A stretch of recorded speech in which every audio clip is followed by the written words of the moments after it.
sebuah kegiatan pramuka. Hari itu, aku dan semua teman sekelasku melakukan sebuah kegiatan penjelajahan perkemahan, yang mana kami semua diharuskan untuk berjalan menyusuri kode-kode tersembunyi yang telah dibuat oleh para kakak pembina. Dan setelah selesai memberikan arahan, kakak pembina pun menyuruh kami untuk segera berpencar. Di sepanjang jalan, aku melihat sebatang pohon yang sengaja dipatahkan ke kiri, dan beberapa batu yang menunjukkan arah ke kanan dan sebagainya. Aku pun merasa sangat senang, karena permainan ini seperti berada di petualangan sungguhan. Namun, tiba-tiba aku melihat temanku dari kejauhan, yang sepertinya sedang kepayahan dalam menggunakan bendera semapur. Karena yang aku lihat, ia sedang melakukan sebuah gerakan yang agak aneh. Ia hampir merentangkan tangannya, namun hanya tangan kirinya saja yang direntangkan ke atas, kemudian dikembalikan lagi berkali-kali sambil menghadap ke arahku. Melihat temanku tersebut, aku jadi sempat berpikir untuk melakukan latihan yang serupa. Karena dari beberapa materi, hanya semapur saja yang aku kurang mahir. Apakah ada sesuatu yang janggal?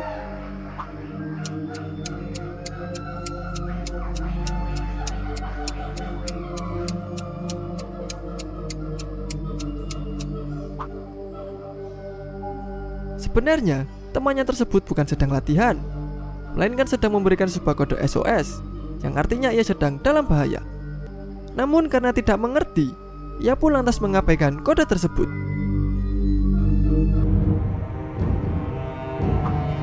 Sebuah bis malam.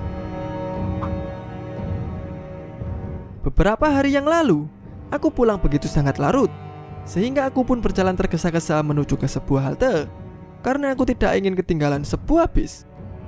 Namun untunglah, ternyata ada bus malam yang selalu ada 24 jam, sehingga aku pun merasa sedikit tenang. Setelah menunggu sedikit lama, bis yang aku tunggu pun akhirnya datang. Di dalam bis tersebut ternyata tidak terlalu ramai, sehingga aku bisa dapat tempat duduk.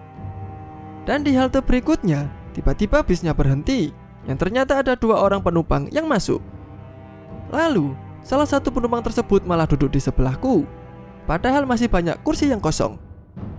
Tiba-tiba, aku mencium sebuah bau yang sangat menyengat, yang ternyata bau tersebut berasal dari penumpang di sebelahku.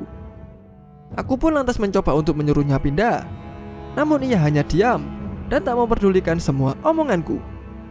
Dan karena kesal, aku pun tak sengaja mengeraskan suaraku, sehingga menarik perhatian dari beberapa penumpang dan petugas bis. Namun, mereka semua tak melakukan apa-apa dan hanya menatapku dengan pandangan yang sangat aneh. Aku pun jadi benar-benar sangat kesal, sehingga aku pun langsung segera turun dari bis dan memutuskan untuk menunggu bis berikutnya datang. Apakah yang sebenarnya terjadi?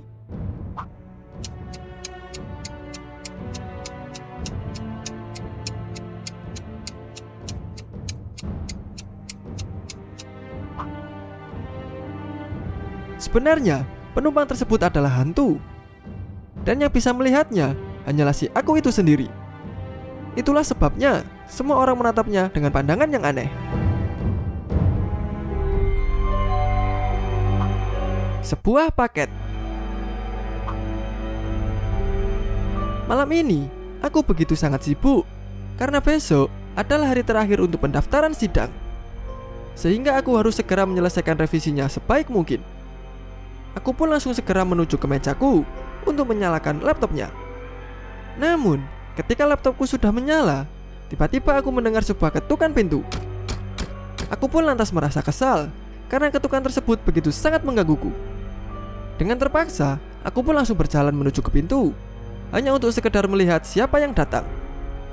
Setelah pintunya terbuka, ternyata ada sebuah paket dari seseorang yang tidak aku kenal.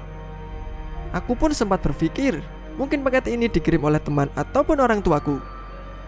Sebenarnya, aku begitu sangat penasaran dengan isi paket tersebut.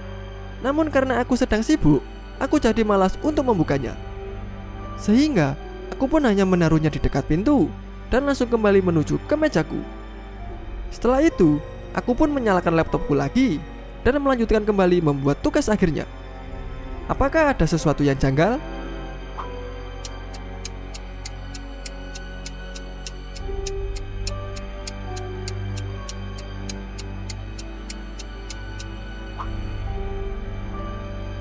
Sebenarnya ada seorang stalker yang tinggal di rumahnya.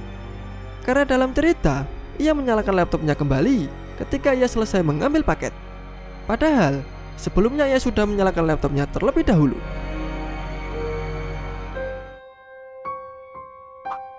Sebuah toko baju. Sore itu, aku dan temanku berencana untuk pergi ke sebuah toko baju tradisional. Karena menurut kabar, toko baju tersebut menjual baju-baju dengan kualitas yang terbaik. Sesampainya di sana, aku langsung disambut oleh seorang pak tua, yang ternyata beliau adalah pemilik dari toko tersebut. Aku dan temanku pun langsung sibuk memilih sebuah baju yang cocok. Dan setelah kami memilih, kami pun langsung tertarik dengan sebuah baju yang dikenakan oleh manekin toko. Ternyata pemilik toko itu juga tahu tentang baju mana yang menjadi sorotan kami. Hingga akhirnya kami pun membeli cukup banyak baju yang baru. Dan setelah selesai membayar, kami berdua pun langsung segera bergegas untuk pulang. Malam harinya, ketika aku melihat berita di televisi, aku menemukan sebuah berita tentang adanya sebuah toko baju yang mengalami kebakaran, sehingga menewaskan cukup banyak korban. Dan yang paling mengejutkan, ternyata toko tersebut adalah toko yang aku kunjungi siang tadi. Setelah itu, aku mengganti channel ke TV lain yang ternyata menyajikan berita yang sama. Namun, di sini dikatakan bahwa sebelum kebakaran, ada seorang saksi yang melihat bahwa hanya ada pemilik toko saja yang berada di sana. Aku pun lantas bingung serta merasa sedikit kesal karena hari ini banyak berita yang tidak konsisten. Apakah yang sebenarnya terjadi?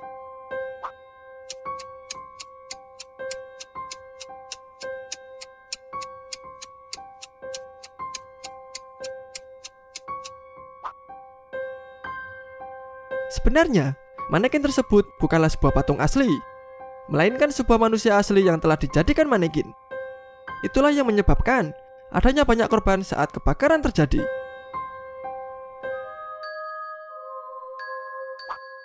Sebuah lukisan unik. Sore itu, aku mendapat sebuah telepon dari temanku. Katanya, ia ingin mengajakku ke sebuah pameran lukisan abad pertengahan. Aku pun lantas menyetujuinya, karena aku juga ingin melihatnya. Setelah kami sampai di lokasi, kami berdua pun sangat takjub, karena di dalamnya penuh dengan lukisan-lukisan yang sangat unik. Lalu, kami berdua pun langsung berjalan berkeliling, sambil mengamati setiap lukisan yang terpajang di dinding. Namun, ada sebuah lukisan aneh yang menarik perhatianku. Lukisan tersebut seukuran cermin di rumahku, dengan bingkai putih yang mengkilat. Dan lukisan tersebut hanya dipenuhi dengan cat hitam, dan tak memiliki gambar sama sekali. Aku pun lantas mendekatkan wajahku, sambil sedikit menyipitkan mata. Ternyata, di tengah-tengah lukisan, terdapat sebuah kata-kata yang berbunyi, "Menjauhlah, maka kau akan menemukan hal yang menarik." Karena penasaran, aku pun menjauhi lukisan itu beberapa langkah, hanya untuk sekedar melihat tentang perubahan pada lukisan tersebut. Ternyata tak ada yang berubah, karena yang terlihat hanyalah layar hitam legam dengan tulisan yang sama. Aku pun mencoba untuk mundur lagi sampai ke tepian tembok lukisan tersebut. Namun tetap sama saja, hanya terlihat layar hitam dengan tulisan yang menyuruhku menjauh dari lukisan tersebut. Dan satu-satunya yang berbeda adalah ketika aku mendengar sebuah teriakan dari temanku. Apakah yang sebenarnya terjadi? Dan bagi kalian yang tahu akan jawaban riddle yang terakhir, silakan tulis jawaban kalian di kolom komentar.